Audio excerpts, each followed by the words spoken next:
ED ने एक और सज्जन को नोटिस भेज दिया है। बेचारे सीधे साधे से बच्चे को नोटिस भेजा जा रहा है। बताइए ये इस देश में हो रहा है, कितना सीधा सा। इस बेचारे को अपने समोसे खाने से फुर्सत नहीं होती है फ्लाइट में, हेलीकॉप्टर में, और तुम लोग इसको ईडी का नोटिस भेज रहे हो यार।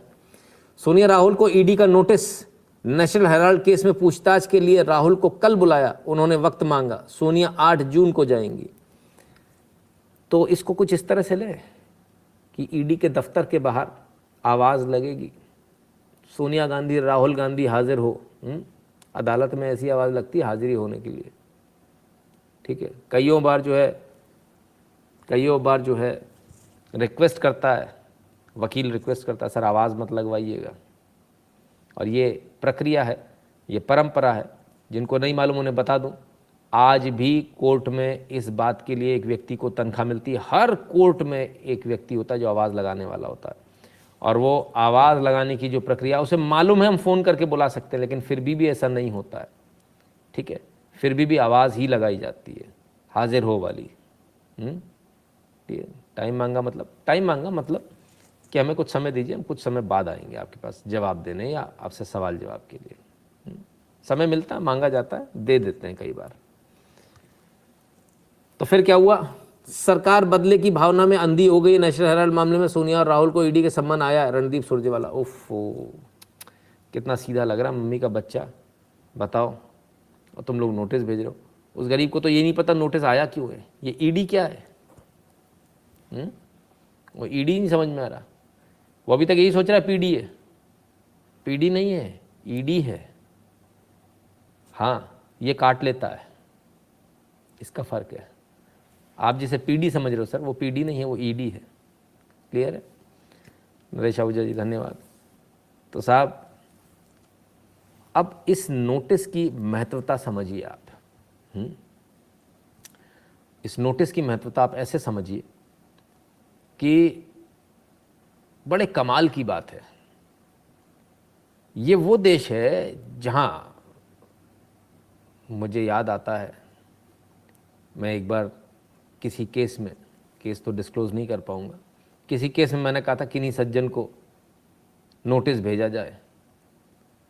तो मुझसे कहा गया था, बोले जानते हो किसके बारे में बात कर रहे हो, कौन है वो, फलां फलां परिवार से उसका संबंध है, उसको नोटिस नहीं भेजा जा सकता। और ये सर्वोच्च पद पर बैठे हुए व्यक्ति ने मुझसे कहा था, उसको नोटिस नहीं भेजा जा सकता। भारत में अभी ऐसा कोई डिपार्टमेंट नहीं जो उनको नोटिस भेज दे। तो बड़ा इजी जिन लोगों को लग रहा है ना, जिनको लग रहा है बहुत इजी है, मैं आपको एक बात बता दूं, इस सरकार में भी 8 साल होने के बाद भी आज भी जो बड़े बड़े पदों पर लोग बैठे हुए हैं, जो आईएएस बैठे हुए हैं, उनके पेट खराब हो जाते हैं आज भी नोटिस बनाने में। तो जिसने भी ये नोटिस बनाया, भाई आपको सबसे पहले तो सैल्यूट, आपने बहुत बड़ा काम किया, क्योंकि इतनी हिम्मत अच्छा नहीं जुटा पा रहा, आज भी नहीं जुटा पा रहा। जो आपने हिम्मत जुटाई, नोटिस भेजा और इनको हाजिरी के लिए बुलाया। आप सोचिए, कल्पना कर सकते थे आप भारत के अंदर ऐसा होगा कि गांधी परिवार को नोटिस देकर सरकारी कार्यालय में बुलाया जाएगा कि यहाँ हाजिर हो। ये हो रहा है और अभी हो रहा है। अब इस पर बहुत सारी बातें हो रही हैं, इस पर तमाम सारे आरोप प्रत्यारोप, तमाम सारी चीज़ें चल रही हैं। बेइज्जती महसूस होनी चाहिए, देवव्रत जी कहते हैं, एब्सोल्युटली। आवाज़ इसीलिए लगाई जाती है ना। और बेइज्जती बिल्कुल अच्छे से कोर्ट में की भी जाती है। जज साहब समझ जाते हैं, देखती है एटीट्यूड समझ जाते हैं आदमी का। अगर ज़्यादा एटीट्यूड वाला बंदा अगर सामने बैठा हुआ तो उसको उठा दिया जाता है, खड़े हो जाओ पीछे जाके, ठीक है ना। तो ऐसा भी हमने देखा कईयों बार, और बहुत अच्छा करते हैं। और सिमिलरली जो आप जिसको ईडी कह रहे हैं, पता नहीं अब इनके साथ ऐसा हो ना हो, सीबीआई और ईडी में वरना सबसे पहले यही किया जाता है, जिसको ज़्यादा मकड़ी चढ़ी होती है उससे कुर्सी छीन ली जाती है, बैठने को नहीं दिया जाता, उसको खड़ा रखा जाता है रिसेप्शन पे, खड़े रहो पहले आधा घंटा 1 घंटा, इसके बाद सवाल जवाब होंगे। तो उसकी जो हेकड़ी है वो निकल जाती है। तो ऐसा भी हमने कईयों बार देखा है, लेकिन इनके साथ होना थोड़ा मुश्किल है। बड़े लोग हैं साहब,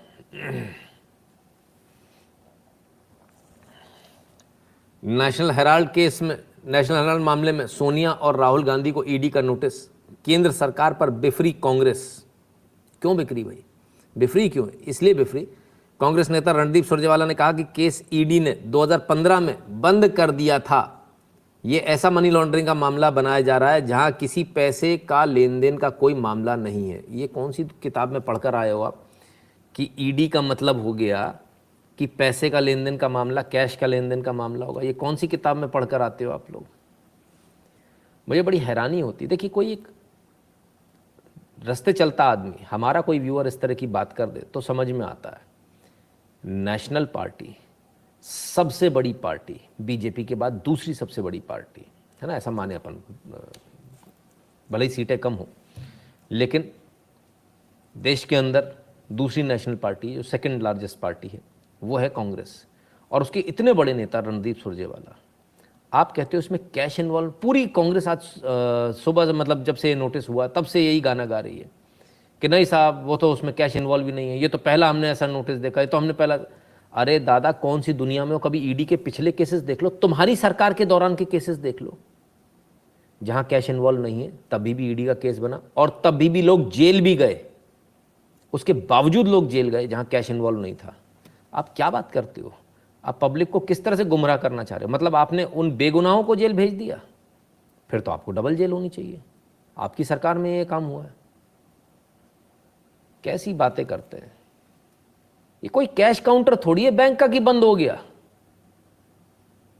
हाँ, ईडी है सर, एनफोर्समेंट डायरेक्टरेट है।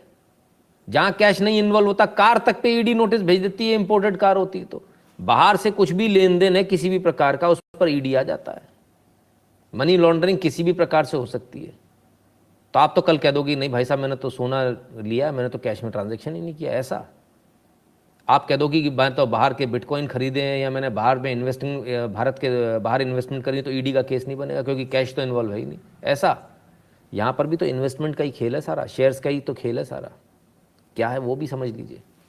मोहन सिंह चौनकर जी, हर महादेव, आशीर्वाद दीजिए। खुश रहिए मोहन सिंह जी। तो ज़रा इसको समझ लीजिए कि कैसे है, क्या मामला है, इस मामले को समझिए। हाँ, गिफ्ट्स में भी ईडी बनेगा सर, बिल्कुल गिफ्ट में भी बनेगा। Good evening, ladies and gentlemen. It's a case the Congress party thought was long buried, but it's back to haunt the Grand Old Party and specifically the first family. Rahul Gandhi and Sonia Gandhi have been summoned by the Enforcement Directorate in the Associated Journal Young Indian case. In fact, let me break it down for you and the entire case for you to understand. The Congress party published a newspaper called National Herald that was published by the Associated Journals. It was established by Nehru in 1938, but the paper ran its course in 2008, also leaving a 90 crore debt behind. In 2010, a company called Young Indians was formed with Rahul Gandhi as one of the directors and Sonia Gandhi as a major shareholder.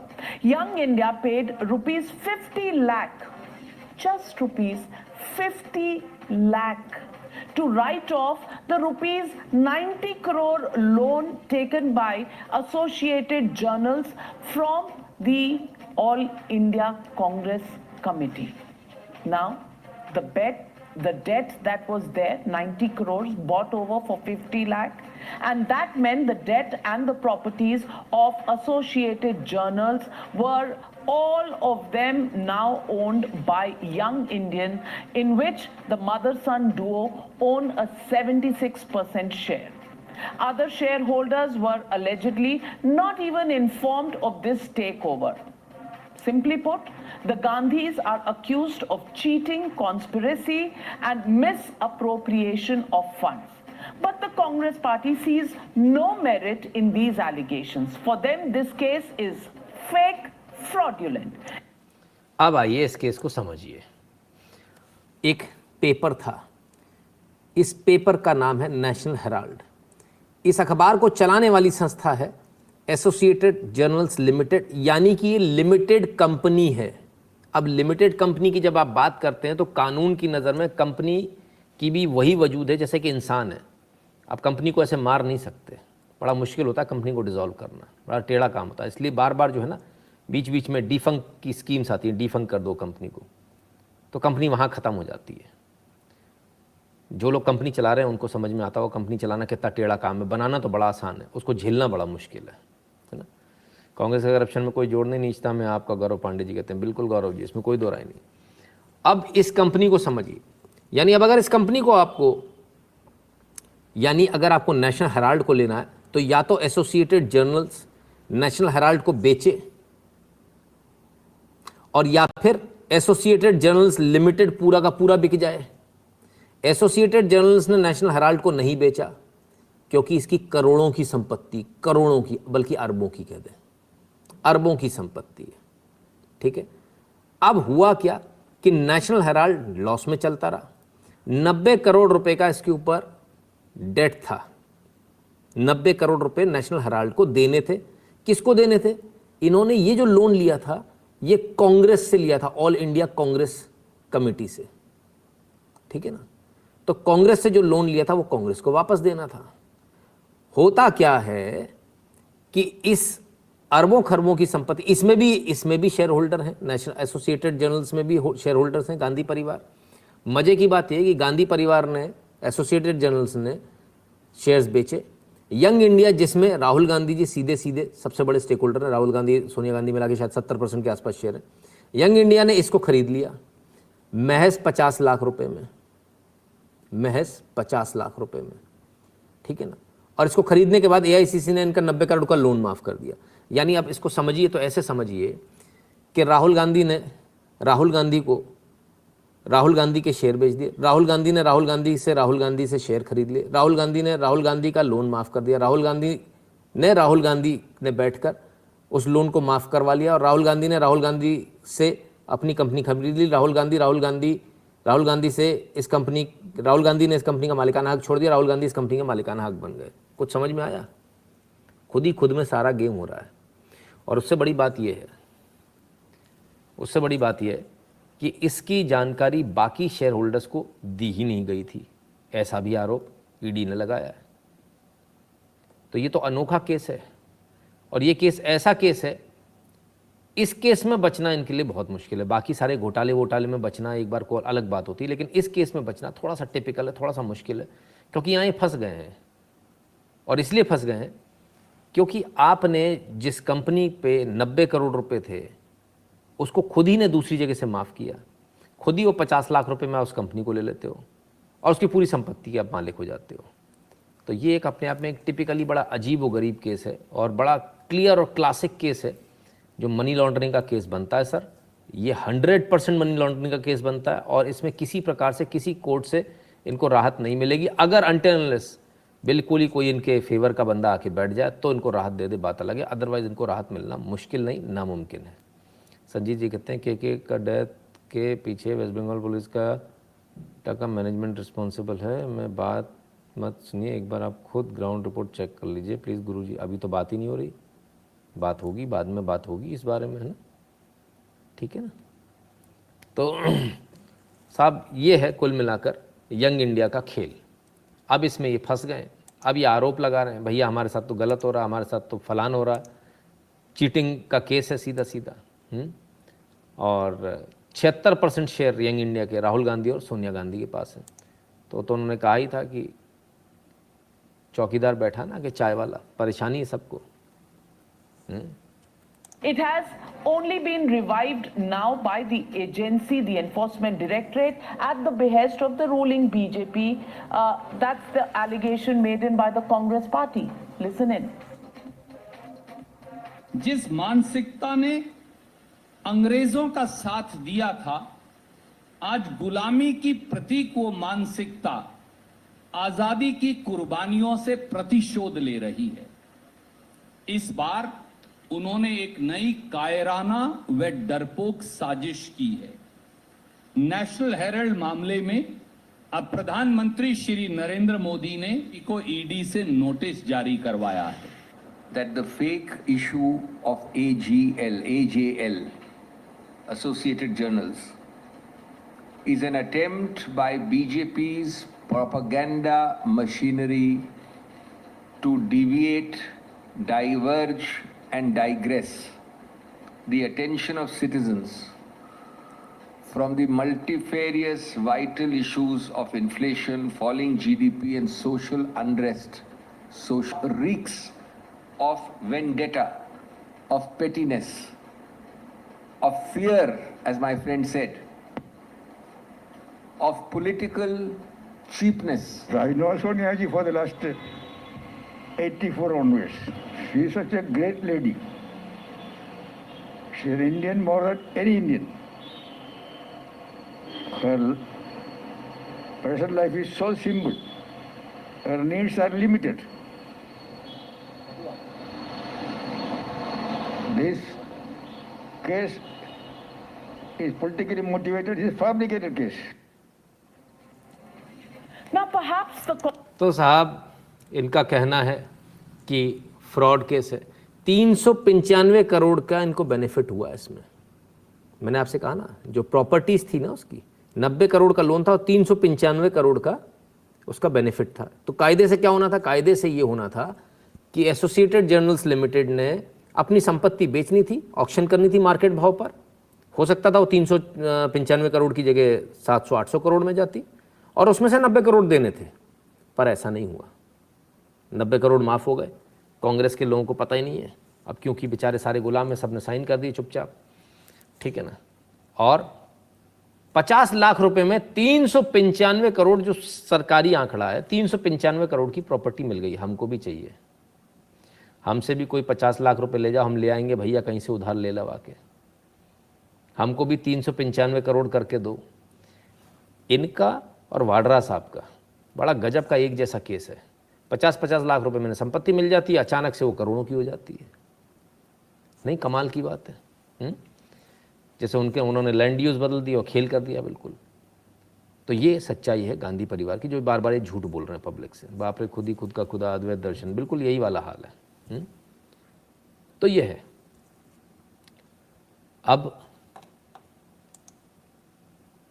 एक से बढ़कर एक इनके जवाब आएंगे। Congress party forgets that in March this year, the Income Tax Appellate Tribunal upheld the case against the Gandhi family. In its order, they said very clearly that Gandhis acquired benefit of not just 1 or 2 rupees, 394 crore rupees by fraudulent takeover of the Associated Journals Limited properties of the Income Tax Tribunal. They said properties worth more than 8. Income tax ने माना कि fraud करके इन्होंने ये commercial property जो है अपने नाम कर ली, यानी यंग इंडिया के नाम कर ली। ये इनकम टैक्स के ट्रिब्यूनल ने माना है इसको। यानी ट्रिब्यूनल भी एक कोर्ट होता है, अगर आपको नहीं मालूम हो तो बता दूं। और इसकी जो अपील है वो सीधे हाई कोर्ट में होती है। 800 crores of Associated Journals were passed on without payment of any taxes or any stamp duty. अब आप सबसे मजे की बात और देखिए, 800 करोड़ की संपत्ति है जो यंग इंडिया के पास आ गई। 800 करोड़ की संपत्ति है जो यंग इंडिया के पास आ गई। अब ये एक्चुअली क्या होना था? एक्चुअली ये होना था कि 90 करोड़ का लोन देने के लिए प्रॉपर्टी ऑक्शन होती। अगर गांधी परिवार को खरीदनी थी, गांधी परिवार खरीद लेता। तब खरीदता और बेचने में क्या होता? अगर वो खरीदते तो उसके बाद उनको उसका रजिस्ट्री करानी होती। रजिस्ट्री करानी होती तो स्टैंप ड्यूटी देनी पड़ती। तो सरकारी पूरा टैक्स भी खा गए, सरकारी टैक्स खा गए। आप कोई मकान की रजिस्ट्री कराते हो तो उसका टैक्स भरते हो कि नहीं भरते हो? 12% की लगाते हो स्टैंप ड्यूटी की नहीं लगाते हो? अलग अलग जगह अलग अलग हो सकता है, कहीं 10% हो, कहीं 11 हो। देते हो कि नहीं देते हो? यहाँ ये एक ऐसा क्लासिक केस है जिसमें आपको कुछ नहीं देना पड़ा, कंपनी टेक ओवर हो गई 50 लाख रुपए में। कहीं कुछ करना ही नहीं पड़ा, कोई ट्रांसफर नहीं, कोई नाम बदलने की जरूरत नहीं है। एजेएल के नाम पे रहने दो सारा। मालिकाना हक बदल गया साहब, बिना सरकार को 1 रुपया दिए हुए। गजब है। बहुत जल्दी राहुल गांधी थाईलैंड और सोनिया दीदी इलाज कराने इटली जाने वाली हैं। फर्स्ट हियरिंग में ही इनके पासपोर्ट रखवा लेने चाहिए। नहीं नहीं कोई बात नहीं, भागने दीजिए ना, कितना भागते हैं। मोनेश जी कहते full credit of this goes to doctor Swami हो consistently pursuing this case against the family. Monesh ji इसमें ऐसा कहना, किसी भी एक व्यक्ति का नाम लेना बड़ा गलत हो जाएगा, क्योंकि इसके पीछे जो आपको दिखता है ना, एक्चुअली वैसा नहीं होता, करने वाले कुछ और लोग हैं, है ना। तो जो आपको दिख रहा है सामने, उसके अलावा बहुत लोग हैं जो इसको परस्यू कर रहे थे, जिन्होंने बाल की खाल इसमें से निकाली है, ठीक है ना। तब जाकर ये आपके सामने चीज़ें एकदम क्लियरिटी के साथ आई हैं। Add to that the 2018 Delhi court order which refused to give Gandhis relief in the IT department's proceedings against them. Those facts are now arming the BJP to counter the witch hunt allegation, and listen in to this rebut coming in from the BJP. कि कोई मुस्लिम बोले कि वो बेईमान, कभी कोई मुस्लिम बोलता है कि मैं बेईमान हूँ, सजा हो जाती है, 20 साल जेल में रह कर आए थे, वो हमेशा ही बोलते हैं कि गलती में हमको फंसा दिया। कोई गलत नहीं करे तो डरने के बाद क्या है, बातचीत करते हैं, इंक्वायरी के लिए, इंफॉर्मेशन के लिए बातचीत करते हैं। कोई आप किसके ऊपर अगर कंप्लेंट किया है, आपका कंप्लेंट में कोई फ्रेम बेसी है, तो आप जिसके ऊपर आरोप किया है उसके ऊपर इंक्वायरी करना हमारा पड़ेगा ना। हमारा प्राइम मिनिस्टर को, गवर्नमेंट को कोई संबंध नहीं है, ये रूटीन एक्टिविटी है। हमारा ईडी भी रूटीन एक्टिविटी कर रहे हैं। तो साहब रूटीन एक्टिविटी है, और रूटीन एक्टिविटी ईडी करेगा अपनी। मुझे जो लगता है वो क्या करना चाहिए, बहुत सारे लोगों का कहना है 1 तारीख में पासपोर्ट रखवा लेना चाहिए, ये करना चाहिए, वो करना चाहिए। करने को तो ईडी पहली पूछताछ में ही अरेस्ट करके अंदर डाल दे। ऐसा बिल्कुल नहीं करना चाहिए, ये राजनीतिक रूप से बिल्कुल भी सही नहीं होगा, और ये कानून व्यवस्था के, देश की कानून व्यवस्था के हिसाब से भी बिल्कुल सही नहीं होगा। तो मैं समझता हूँ सरकार को इस पर ध्यान देना चाहिए, और यदि कोई ऐसा अधिकारी बैठा है जो अरेस्ट कर सकता है, तो उसको इस बात को बोलना चाहिए कि नहीं, हमने इनको अरेस्ट नहीं करना है। हम इस केस को बनाकर, इसमें अपना जजमेंट देकर, और ये दे देंगे कि इनको इतनी सज़ा होनी चाहिए, उतनी होनी चाहिए, इनको कोर्ट में जाने दीजिए, इनको कोर्ट को जेल भेजने दीजिए, और ये जाएंगे। भले उसमें समय लगेगा, पर ये जाएंगे, बचेंगे नहीं। क्योंकि केस कागज़ों पर साबित हो रहा है, कागज़ों पे जो केस साबित होता है सर, उससे बचना बहुत बहुत मुश्किल होता है, ठीक है ना। तो ज़रा इसको समझिए। और बहुत पैसा है सर इन लोगों के पास, अगर आप इनको अरेस्ट करें, बहुत सारे लोगों को लग रहा है अरेस्ट कर लो, नहीं कर पाओगे आप, पूरे देश में दंगे करा लेंगे, ठीक है ना। बहुत पैसा है, बहुत बदमाश इनके साथ जुड़ जाएंगे देश में दंगा करने के लिए, बहुत हैं लोग। जब लोग 500-500 रुपये के लिए पत्थर फेंक सकते हैं, तो फिर क्या बात है। खैर, फाइनेंशियल क्राइम्स करना बड़ा आसान है, उससे बचना बड़ा मुश्किल होता है। तो मित्रों, हमारा आज का वीडियो आपको कैसा लगा, हमारा आज का लाइव आपको कैसा लगा, कमेंट सेक्शन में जरूर बताइएगा। और 8770720196 पर गूगल पे, पेटीएम, फोन पे के माध्यम से सपोर्ट करना, कंट्रीब्यूट करना, अपनी फीस भरना बिल्कुल मत भूलिएगा। भीम यूपीआई एड्रेस है n.shukla@UPI। जो लोग भारत के बाहर हैं वह patreon.com/नितिन शुक्ला पर और paypal.me/नितिन शुक्ला GWL पर कंट्रीब्यूट कर दें।